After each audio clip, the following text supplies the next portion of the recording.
My parents were so rich and loved themselves so much that they even built a statue of themselves. We had everything money could buy and more. I had like a zillion toys, and I even had my own theme park. But I was never interested in their splashy lifestyle. I've always had a curious mind. Like, for example, I couldn't get my mind off what was behind that red door that Mom and Dad forbid me from opening. So sometimes I would just sit and look at it. Samantha, you must be the only child on this planet who sits and gazes at a door when you have a room filled with toys. Well, I was wondering if maybe I could look through the peeping hole just once. But you know the rules, Samantha. Please? Fine, just one peek. I'm counting till 5. Okay, time's up. No matter how much my parents wanted me to be like the other kids, fun and playful, I couldn't help but question everything around me. Like, why are ants so tiny? Or why do we all have 2 legs and not 5? Even my teachers didn't get me. Okay, class, let's spell because. Daddy eats cold apples under suey elephant. Yes, Samantha. Why does Betty eat cold apples under an elephant? Oh, Samantha, you're the special one, aren't you? I didn't care how people looked at me because I knew I was meant for something great. And then one day when I was around 10, I discovered my passion after watching Mira, the Royal Detective. I wanted to be just like her. My parents even got me my very own detective magnifying glass, but they instantly regretted it during one of their lavish parties. Instead of dressing up in a frilly dress taking selfies like the other girls, I walked around with my detective costume and magnifying glass. And as I was searching for clues to unravel anything mysterious, my detective skills took me into Mr. Shaquille's bag. He worked with my parents. And oh boy, was I surprised to find out what he had inside. Excuse me, sir. What are you doing with this? You inquisitive little girl. What are you doing in my bag? And bring back my teddy.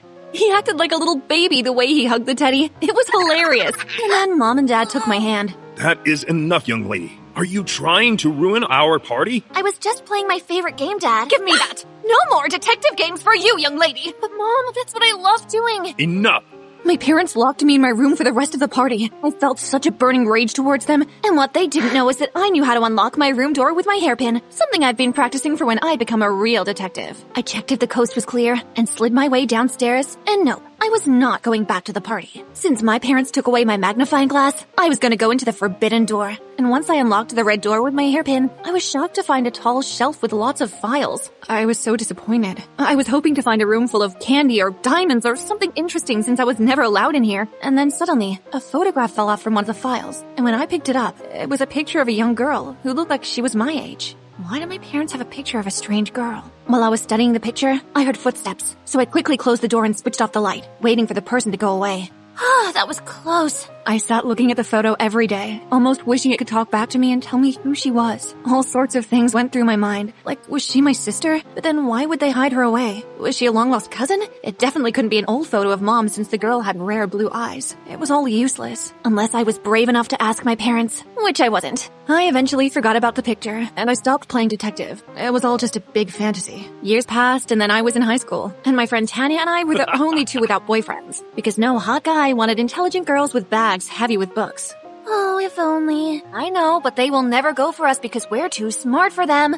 I usually snapped out of drooling over hot guys, but my friend Tanya, well, she was so desperate for love that she even stalked the football captain on Facebook, pretending to be some hot supermodel. So, does the captain want to meet you in real life yet? No, you know that can't happen. With my big teeth, small eyes, and pimply face, who would ever like me? Hey, remember what I always tell you. Love yourself first before anyone else can. You're such a wise person.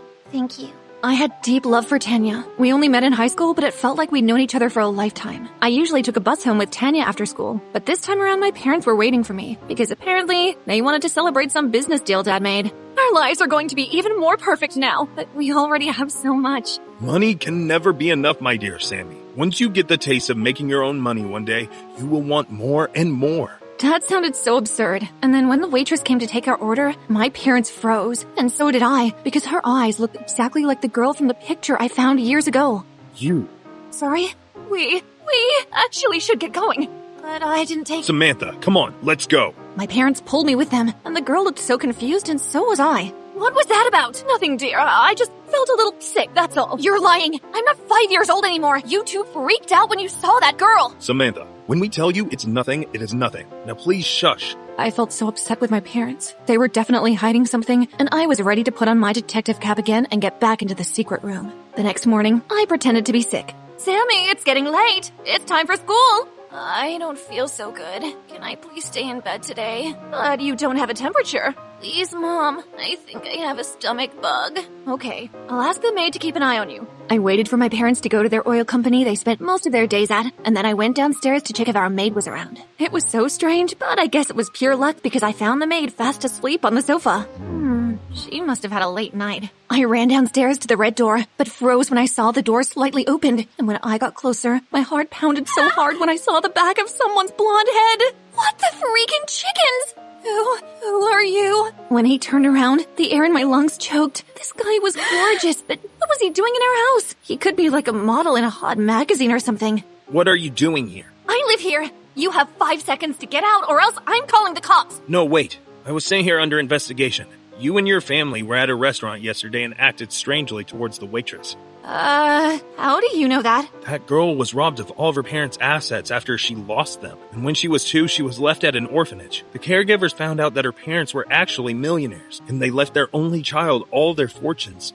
Okay, and how does that connect to us? All the girl's assets were embezzled from her family name and company. The only way she can find justice is if we help her find a memory card, which has all the encryptions to her assets. I still don't understand how all this connects to my family. Deep down, I was scared to admit that this strange guy was maybe right. My parents might be the fraudsters. Well, their reaction yesterday triggered the girl, and she contacted the CIA, who have been working on this case for years. If you know anything, you have to let us know.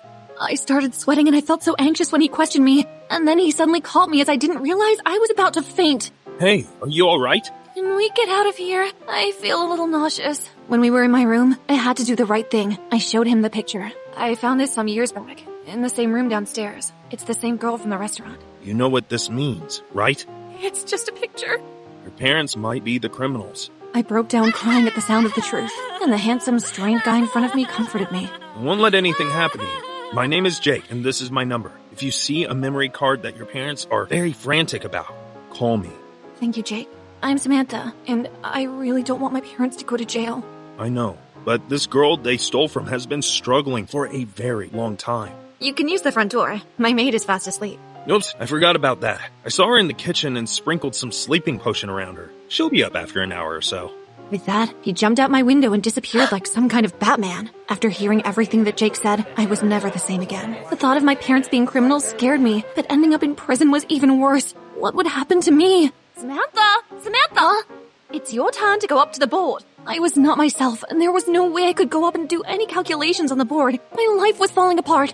Samantha, what's up with you? I looked at Tanya and I wanted to tell her everything, but instead, I just started crying.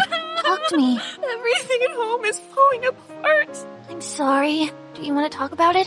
I was sent home early that day, and I pulled myself together and searched the entire secret room for the memory card, and found nothing but paperwork of different accounts, but none of it was in my parents' name. Our life was a lie, and the truth had to come out somehow. Later that night, my parents had Mr. Shaquille over for dinner, and he still carried his bag with his pink teddy everywhere with him. I usually liked to annoy him by accidentally touching his bag every time he was around. Do you mind? Are you still in love with your silly teddy bear? It's made out of cushion. It's not going to break. Samantha, watch your words. Mr. Shaquille is much older than you. I'm sorry, but I think it's funny that a man his age would love a pink teddy bear so much, unless he has, like, treasure hidden in there. My parents gazed at Mr. Shaquille, gulping like they were guilty about something. I think it's almost time for you to go to bed, Samantha. I didn't hesitate to follow Mom's orders, because I had to call Jake. Hi, I think I know where that memory card is. Great, I'll meet you at midnight, by your window. I was so anxious about seeing Jake again, and actually exposing my parents. When he finally appeared at my window, I felt all kinds of butterflies swimming in my stomach. I was so crushing on him. Okay, we have to be very careful that no one hears us. Yeah, I know that, but the memory card is not here. I think it's in Mr. Shaquille's teddy bear. I can take you to his house. No, I don't want you getting into any trouble. You are safer here. This has been my childhood dream. I'm coming with you. And besides, you need me to find the directions. Okay then, I guess you're the leader. Jake had his car parked outside, and I was so nervous about this mission, but a part of me knew this was exactly what I was meant to do. Wow, you really are like Batman. Your car even looks like the Batmobile. You're funny, but also cute. My face turned so red when he said that. When we reached Mr. Shaquille's house, we had two problems, his bodyguards and his scary dogs who growled at the gate, so we hid in the bushes. There's no way we can get it with all that security. That's why I always carry an extra dose of my sleeping potion. You are my age, right? Yep, I go to school too. My uncle helped me become an intern with the CIA. Cool, right? So cool. When I was a child, I used to pretend I was a detective. I was the same, so I guess I wasn't the only weird one. Dogs are barking. I think they know we're here. Don't worry, I got this. Jake went closer to the gate. He got the dogs to sniff his hand, and they immediately fell asleep. And then he climbed the tree, jumped onto the roof, and started sprinkling the potion on all the bodyguards. Wow, he is so amazing. As we entered Mr. Shaquille's room, the first thing I spotted was a freaking toilet pan next to his bedside. And when Jake saw it, we wanted to burst out laughing, but we held it in. I think I see the teddy bear. He's cuddling it. Great. It was nerve-wracking watching Jake pull the bear slowly out of Mr. Shaquille's hand, and then suddenly he sat up awake, but his eye mask was still on. Who's there? My heart pounded so much, but then I remembered the potion dust Jake shared with me, and I sprinkled it on Mr. Shaquille, and he dozed off immediately. Well done, Detective Samantha. We left Mr. Shaquille's mansion, and later Jake parked at a quiet parking lot where we tore open the teddy and found the memory card. Bingo. What will happen now? I hand this over to my chief officer, and your parents and Mr. Shaquille will unfortunately be arrested. Hey, don't worry. I told you I won't let anything happen to you. When I got back home, the police were already there. I ran inside to see my parents, and they were so mad at me. Mom? Dad? Samantha, what did you do? We gave you everything. You ungrateful child. I'm sorry, but I didn't want to live a lie anymore. After the cops took my parents, the girl from the restaurant appeared. Hi, I'm Jessica. Jake told me that you helped him. Thank you so much. I was taken back when she hugged me, and then a part of me didn't feel so bad for exposing my parents because an innocent person finally got her justice. I'm sure you're going to move into the mansion. I'll just get my stuff. You don't have to leave. What? This is your mansion. I have experienced the pain of not having parents and a home. Life can really humble a person. I would never want to see a good person suffer. Thank you so much. Even though my parents were not present, I still had the chance to be with my friends and continue with school. You know what you should do? You should write a book. Maybe I will, but what I'd like you to do is put on your real face on social media, because there's nothing better than the real you. Tanya eventually took my advice and even ended up having a real date with her crush. Some of my dreams also came true. Jake got me an internship spot with the CIA, and I was so good at my job. I think the diamond is in the bottle the suspect always carries around. Well, Samantha, I think you might be right. But all of my dreams came true when... Would you like to go out with me? It depends, Detective Jake. On? It depends on what you know about me so far. Well, I know you like Mira, the royal detective. And? I know you like me, too. You know me well.